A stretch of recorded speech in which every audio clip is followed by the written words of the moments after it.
السلام علیکم ورحمۃ اللہ وبرکاتہ۔ جیسا کہ ہم نے آپ کو پہلے ہی قسط میں بتلایا تھا کہ ہم انشاءاللہ سورہ فاتحہ کے مکمل ہونے کے بعد جو درس قرآن کی شروعات کریں گے وہ الم تر کیف فعل سے کریں گے۔ وجہ بھی اس کی بتا دی تھی، اس لیے کہ اکثر نماز میں یہی صورتیں لوگ پڑھا کرتے ہیں، تو پہلے ان کا ترجمہ اور مختصر تفسیر ہو جائے، جس سے یہ فائدہ ہوگا کہ پھر نماز پڑھنے میں بھی مزہ آنے لگے گا اور ہمیں یہ سمجھ آئے گا کہ ہم نماز میں کس چیز کی تلاوت کر رہے ہیں اور قرآن کریم ہم سے کیا کہہ رہا ہے۔ تو شروع کرتے ہیں سورہ فیل کی تفسیر اور ترجمے کو۔ اعوذ باللہ من الشیطان الرجیم، بسم اللہ الرحمن الرحیم۔ الم تر کیف فعل ربک باصحاب الفیل، کیا آپ نے نہ دیکھا کہ آپ کے رب نے اصحاب فیل کے ساتھ کیا معاملہ کیا۔ اصحاب فیل یعنی ہاتھی والے، فیل عربی میں کہتے ہیں ہاتھی کو، اور اصحاب یعنی ہاتھی کے مالک یا ہاتھی کے ساتھی یا ہاتھی والے۔ تو اللہ رب العزت نے اس صورت کی جو ابتدا فرمائی ہے، اس صورت میں اشارہ، اس آیت میں اشارہ ہے ایک واقعے کی طرف،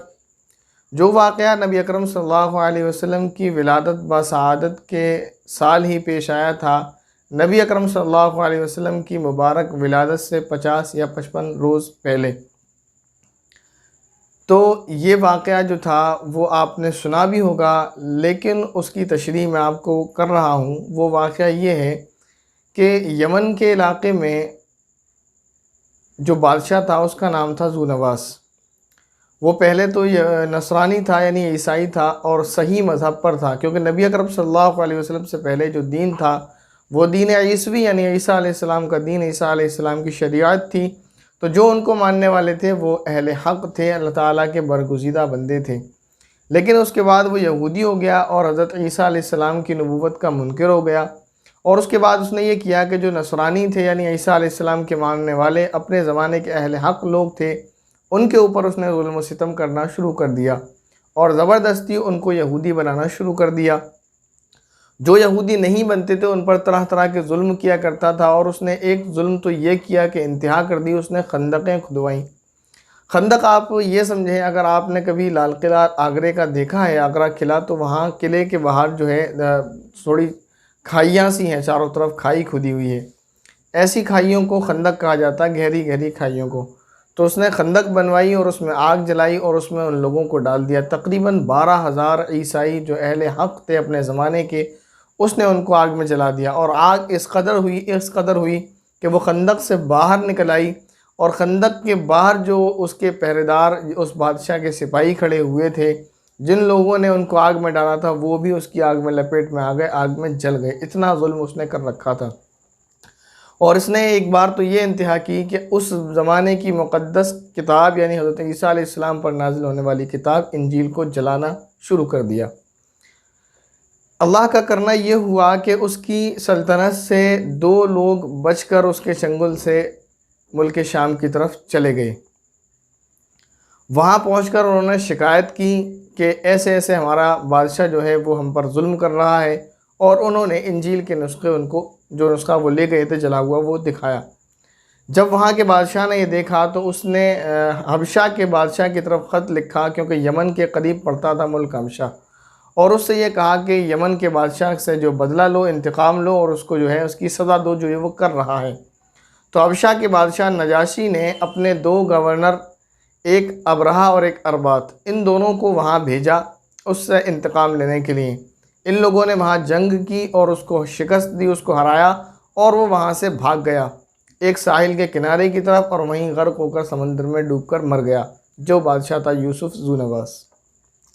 اس کے مرنے کے بعد ابرہہ اور اربات کے درمیان میں اختلاف ہوا اور دونوں میں لڑائی ہوئی، اربات مارا گیا۔ ابرہہ اس زمانے کا، اس علاقے کا، یمن کا حکمران بن گیا۔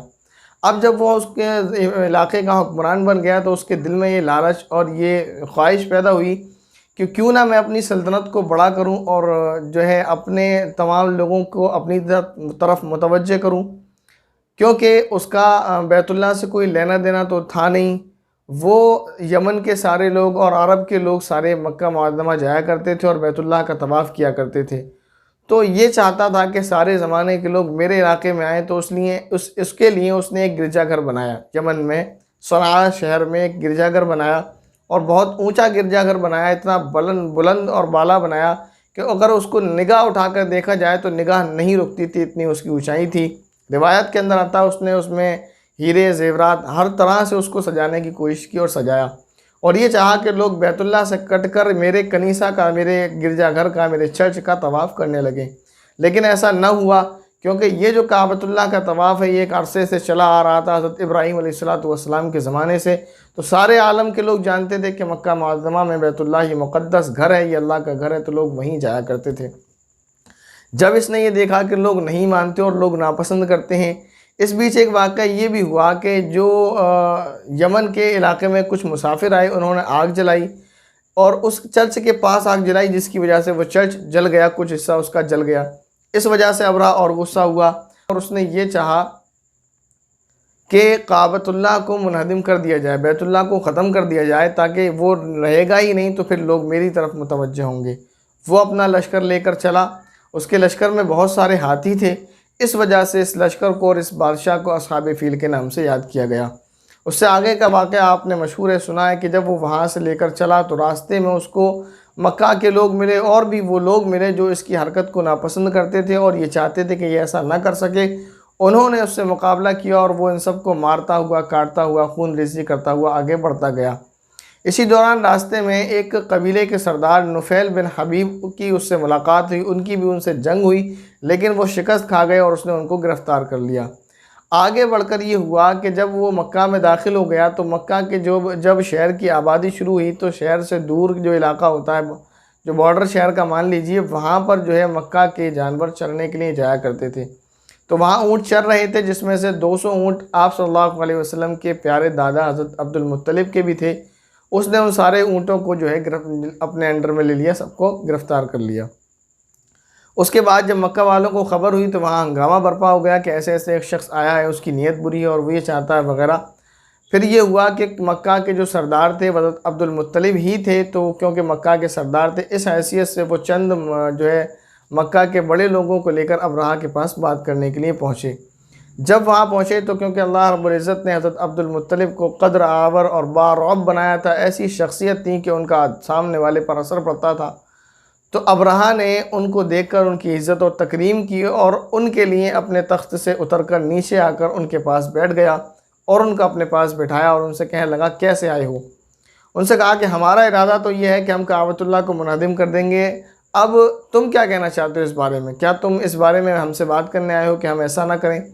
تو حضرت عبد المطلب نے جو جملہ کہا تھا وہ یہ کہا کہ انا رب الابل، کہ میں تو اونٹوں کا مالک ہوں، وللبیت رب، اور جس گھر کو تم منہدم کرنے کے لیے آ رہے ہو اس گھر کا بھی ایک رب ہے،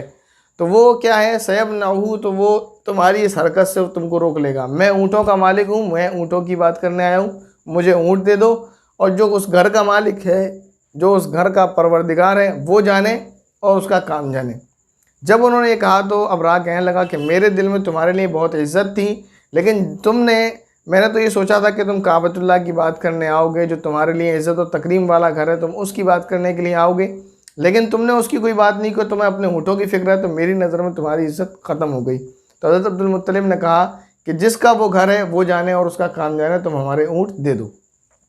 حضرت عبد المطلب وہاں سے اونٹ لے کر آئے اور کعبۃ اللہ کی نظر کر دیے، یہ نہیں کہ ان اونٹوں کو اپنی ملکیت میں لے لیا، ان اونٹوں کو لا کر کعبۃ اللہ کی نظر کر دیے اور کعبے کا غلاف پکڑ کر اللہ رب العزت سے رو رو کر گڑ گڑا کر دعائیں مانگی، اور اللہ رب العزت سے دعائیں مانگ کر یہ کہا کہ اس کو ہلاک اور برباد کر، کعبۃ اللہ کی حفاظت فرما، کیونکہ اللہ رب العزت کو کرنا ہی تھا۔ حضرت عبد المطلب نے یہ کیا کہ جو مکہ کے علاقے کے لوگ تھے ان سے کہا کہ یہ لشکر آ رہا ہے اور یہ یہاں خون ریزی کرے گا، اس کا برا ارادہ ہے، لہذا تم مکے کی آبادی کو خالی کر کے پہاڑوں کے علاقے میں چلے جاؤ، اور وہ لوگ کعبۃ اللہ میں جو ہونے والا تھا اس کا نظارہ دیکھنے کے لیے پہاڑوں کے علاقے میں چلے گئے، پہاڑوں پر چڑھ گئے وہاں نظارہ دیکھنے کے لیے۔ اب ابرہہ اپنے لشکر کو لے کر چلا، تو ابرہہ کے جو لشکر کے جو ہاتھی تھے، ان ہاتھیوں کا جو سردار تھا، سب سے بڑا ہاتھی، اس ہاتھی کا نام تھا محمود۔ اس سے پہلے ہم نے آپ کو بتایا کہ جب ابرہہ یمن سے چلا تھا کعبۃ اللہ کی طرف تو راستے میں اس کو مختلف قبائل سے جنگ کا سامنا کرنا پڑا، ان میں سے ایک شخص ان کو ملا تھا جس کا ہم نے نام بتایا نفیل بن حبیب۔ روایات کے اندر آتا ہے کہ نفیل بن حبیب نے محمود یعنی جو ہاتھی تھا اس کے کان میں یہ کہہ دیا تھا، تمہیں جہاں لے جایا جا رہا ہے وہاں مت جانا، وہ اللہ کا گھر ہے، وہاں جاؤ گے تو ہلاک اور برباد ہو جاؤ گے۔ اب یہ محمود کو اٹھاتے تھے، اس ہاتھی کو چلاتے تھے، تو وہ پہلے تو کھڑے ہونے کو تیار نہ ہوتا تھا، اس کے ناک میں کانٹے ڈالے، نکیل رکھی، جو انہوں نے ترکیب اور حربے اپنائے اس کو زبردستی کر کے کھڑا کر لیا، وہ کھڑا ہو گیا۔ اب اس کو آگے چلاتے تو وہ چلتا نہ تھا،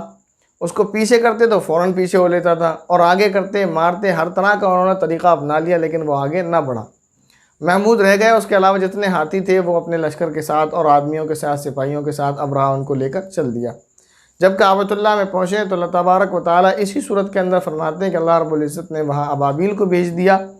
ابابیل کیا ہیں؟ ہم یہ سمجھتے ہیں کہ ابابیل جیسے ہمارے زمانے میں سمجھا جاتا ہے کہ ابابیل ایک پرندہ ہے، تو وہ جو پرندے تھے ان کا نام ابابیل تھا، نہیں، ایسا نہیں ہے، بلکہ پرندوں کے گروہ کو ابابیل کہا جاتا ہے، اور وہ پرندے خاص طور پر اللہ رب العزت نے اسی واقعے کے وقت جو ہے پیدا کیے تھے۔ وہ پرندے نہیں جو ہم سمجھتے ہیں۔ وہ پرندے کیسے ہیں؟ تفسیر کے اندر آتا ہے وہ ہرے رنگ کے پرندے تھے اور ڈارک گرین تھے، جو بلیک کے اتنا ڈارک ہو جاتا ہے، جو بلیک کے قریب پہنچ جاتا ہے، تو ڈارک گرین تھے، اور ان کی چونچ جو تھی وہ کچھ زرد رنگ کی تھی، اور ان کے پنجے جو تھے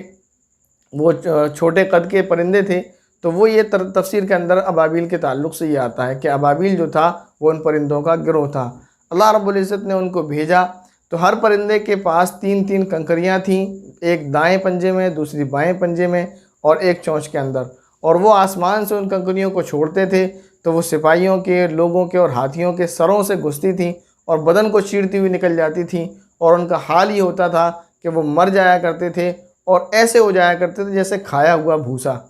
یعنی ایک تو وہ بھوسا ہوتا ہے جو ہم جو ہے بھینس کو کھلاتے ہیں تو بھینس کے کھانے سے پہلے ہوتا ہے، ان کی حالت ایسی ہو گئی تھی جو بھوسے کی حالت کھا لینے کے بعد ہوتی ہے، تو ایسی ان کی حالت ہو گئی تھی۔ یہی واقعہ اللہ رب العزت نے اس صورت کے اندر ذکر فرمایا ہے۔ اللہ رب العزت نے فرمایا کیا آپ نے نہ دیکھا کہ آپ کے رب نے کیسا معاملہ کیا ہاتھی والوں کے ساتھ؟ الم یجعل کیدہم فی تضلیل، کیا اللہ رب العزت نے ان کے مکر کو، ان کی چال کو، ان کے داؤں کو خاک میں نہ ملا دیا؟ یعنی ان کا جو ارادہ تھا کہ کعبۃ اللہ کو منہدم کر دیں گے، کیا اللہ رب العزت نے ان کے اس چال کو، ان کے اس ارادے کو جو ہے خاک میں نہ ملا دیا کہ وہ ایسا نہ کر سکے؟ آگے فرمایا وَأَرْسَلَ عَلَيْهِمْ طَيْرًا أَبَابِيلَ، اور آپ کے رب نے ان کے اوپر اڑتے ہوئے مختلف جانوروں کی ٹکڑیاں بھیجیں، یعنی پرندوں کی ٹکڑیاں بھیجیں، پرندوں کے مختلف گروہ اور ٹولیاں بھیجیں جو اسی وقت سمندر سے نکلے تھے۔ اللہ رب العزت نے ان کو سمندر سے نکالا تھا، اور وہ سمندر سے نکل کر ان پورے لشکر کے اوپر چھا گئے تھے، اس طرح سے پورا آسمان بھرا ہوا تھا، اور وہاں سے وہ کنکریوں کو چھوڑتے تھے اور ان کے بدن کو چھلنی کرتا ہوا نکل جاتا تھا۔ آگے فرمایا ترمیہم بحجارۃ من سجیل، وہ پرندے ان کے اوپر پتھر کی کنکریاں پھینکتے تھے، یعنی وہ ان کے اوپر کنکریاں پھینکتے جاتے تھے اور ان کا حال بھوسے جیسا ہوا جاتا تھا۔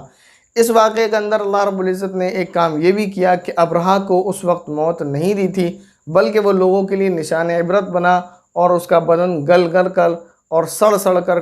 کٹ کٹ کر ختم ہوا، تب وہ جا کر مرا۔ آگے اللہ رب العزت نے فرمایا فَجَعَلَهُمْ كَعَصْفٍ مَأْكُولٍ، پھر کر ڈالا ان کو جیسے کھایا ہوا بھوسا۔ یعنی جب اللہ رب العزت نے پرندوں کو بھیجا اور انہوں نے ان کے اوپر کنکریاں برسائیں تو ان کی حالت ایسے ہو گئی تھی جیسے کھایا ہوا بھوسا۔ اس طرح سے اللہ رب العزت نے اپنے گھر کی، اپنے کعبے کی حفاظت فرمائی ہے۔ اپنی نیکسٹ ویڈیو میں انشاءاللہ ہم آپ کے سامنے سورہ قریش کی تفسیر کو بیان کریں گے۔ السلام علیکم ورحمۃ اللہ وبرکاتہ۔